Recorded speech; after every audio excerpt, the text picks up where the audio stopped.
Hello, so this screencast,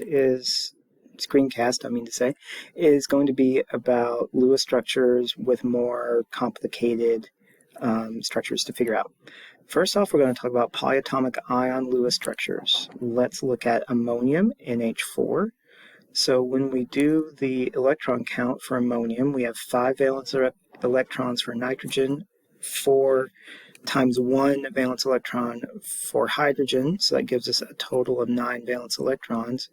But we're not done. We have to think about what we're going to do with the 1 plus charge there. Well, just like with something like sodium 1 plus, having a 1 plus charge means that you've lost an electron. So when you have a 1 plus charge, you would have to subtract 1 from the total valence electron count and get 8 valence electrons. So when we draw our structure, we're going to put nitrogen in the middle because hydrogen has to be on the outside. Draw lines connecting all of our atoms and put in a pair of electrons on any empty side on any atom besides hydrogen.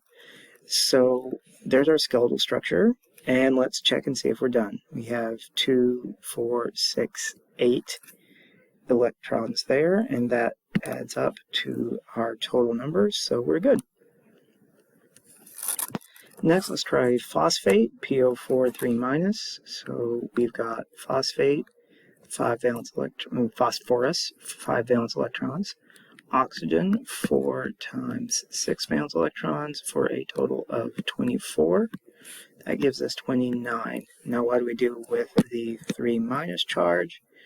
Well, as with something like phosphide, which is P3-, if it's got 3- charge, it must have gained 3 electrons. So we have to add 3 electrons for a total of 32 valence electrons. So let's draw the skeletal structure. Phosphorus is going to be in the center because it comes first. Usually the ones that come first are in the center. Also, 4 oxygens suggest that they're going to be arranged around it.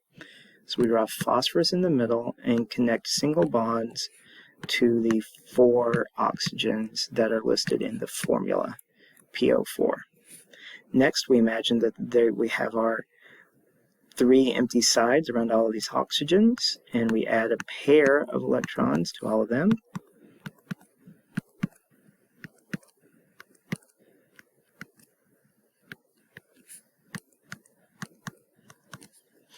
All right.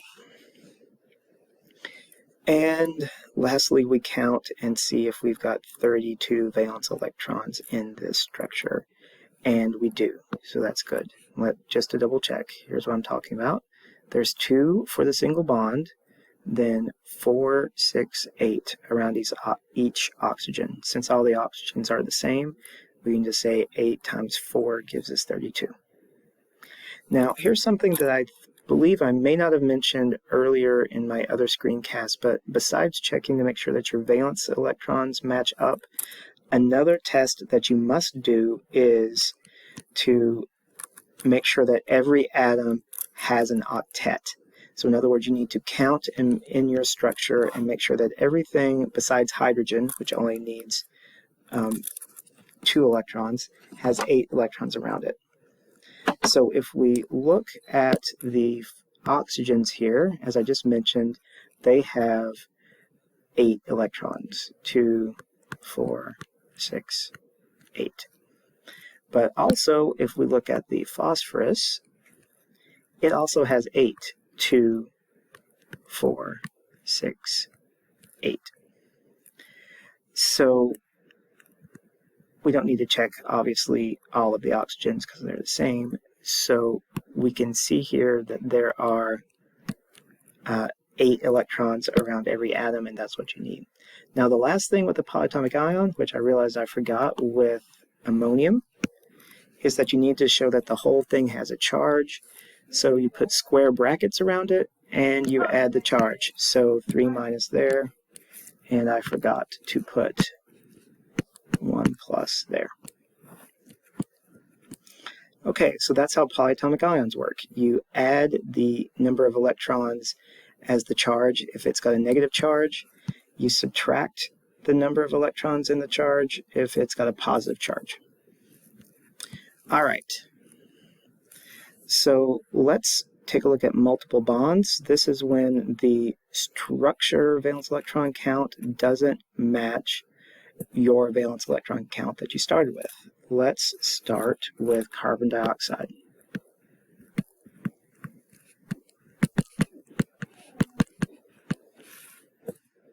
Okay.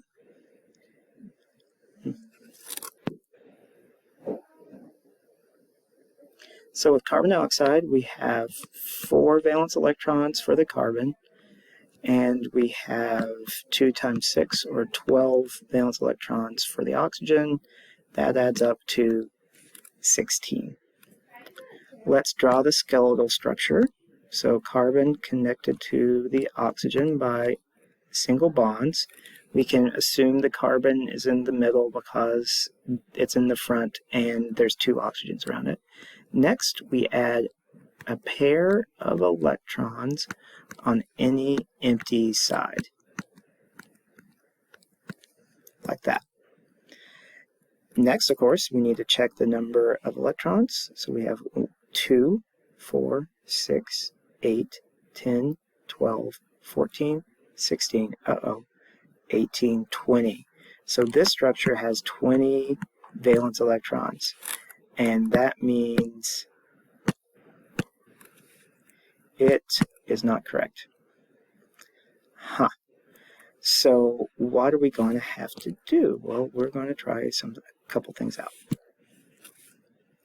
All right, so I've just copied our original structure, which has 20 valence electrons, and that's obviously not right. So I'm going to go ahead and just erase 4 electrons. And so now I have something that's got 16 valence electrons. So is that great?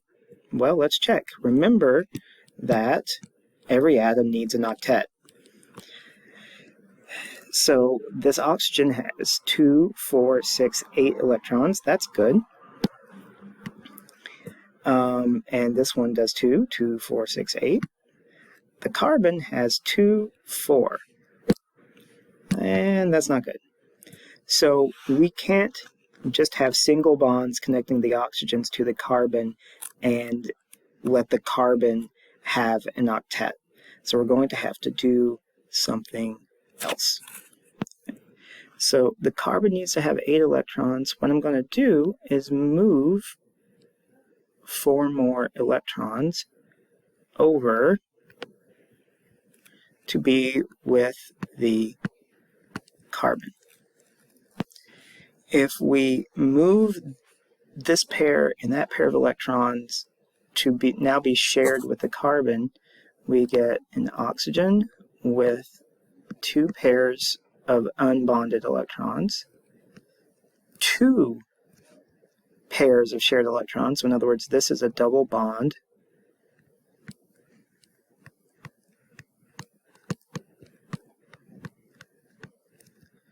Got a carbon. We're going to have the same thing on this side, a double bond, and an oxygen with 2 pairs of unbonded electrons. So let's do our check again. We have 2, 4, 6, 8 electrons around the oxygen. We have 2, 4, 6, 8 electrons around this oxygen, and we have 2, 4, 6, 8 electrons around the carbon. So this is our final structure for carbon dioxide. All right, so let's pull it all together with nitrate, NO3 1-. 5 valence electrons for the nitrogen, 3 times 6, which is 18 valence electrons for the oxygen. That adds up to 23. We have a -1 charge, which means we need to add an extra electron, so we get a total of 24. Skeletal structure. Nitrogen single bonded to oxygen 3 times.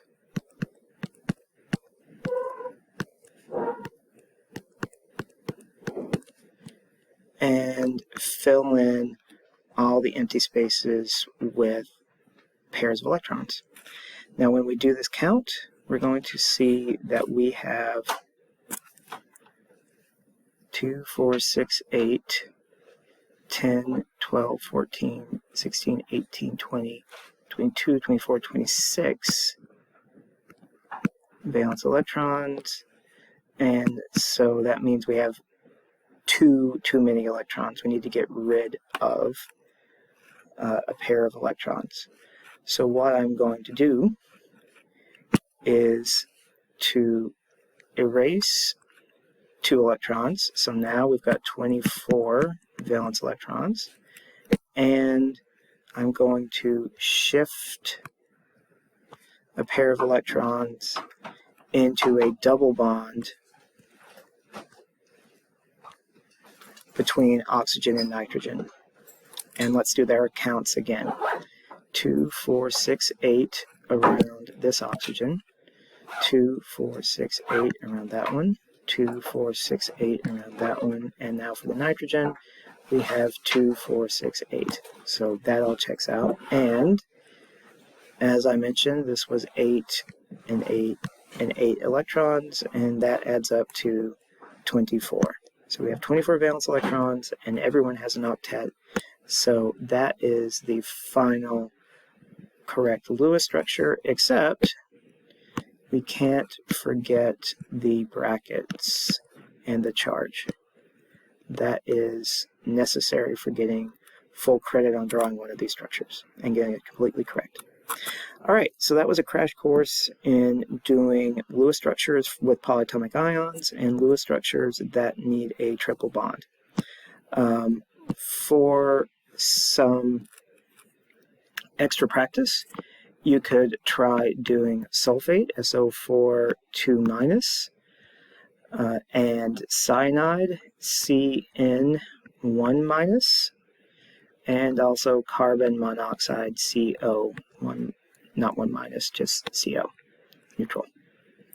Okay, try that and pause the video and come back and check your work. Okay, here's the structure for sulfate. There are 32 valence electrons total, which means that you have single bonds connecting all the oxygens to the central sulfur, and don't forget that it's got a 2- charge. This is called cyanide, CN1-. C has 4 valence electrons, nitrogen has 5, that gives us 9, but we add 1 more for the negative charge, and that gives us 10 total. Once you do all that, you'll find that you have too many electrons in the single bond structure, so you have to remove a few electrons to get down to having just 10, and that's going to require a triple bond. Similarly, carbon monoxide, CO, has 10 valence electrons, and it will have the same structure with a triple bond between the 2 atoms. So you may have already picked up on this, but I wanted to point out a couple of patterns. If you've got 10 valence electrons as your final count, then, and it's 2 atoms, then you're going to get X triple bonded to Y with an unbonded pair of electrons on each atom. If you have 26 valence electrons, that means, oh, I missed a pair right there. That means that you will have 3 single bonded atoms around a central atom, which will have 1 unbonded pair. And that means if you see 24, 2 less, you're going to have 1 double bond to 1 atom to make that one work.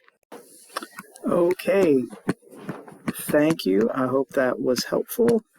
And if I've assigned any practice, go start it now while this is fresh on your mind.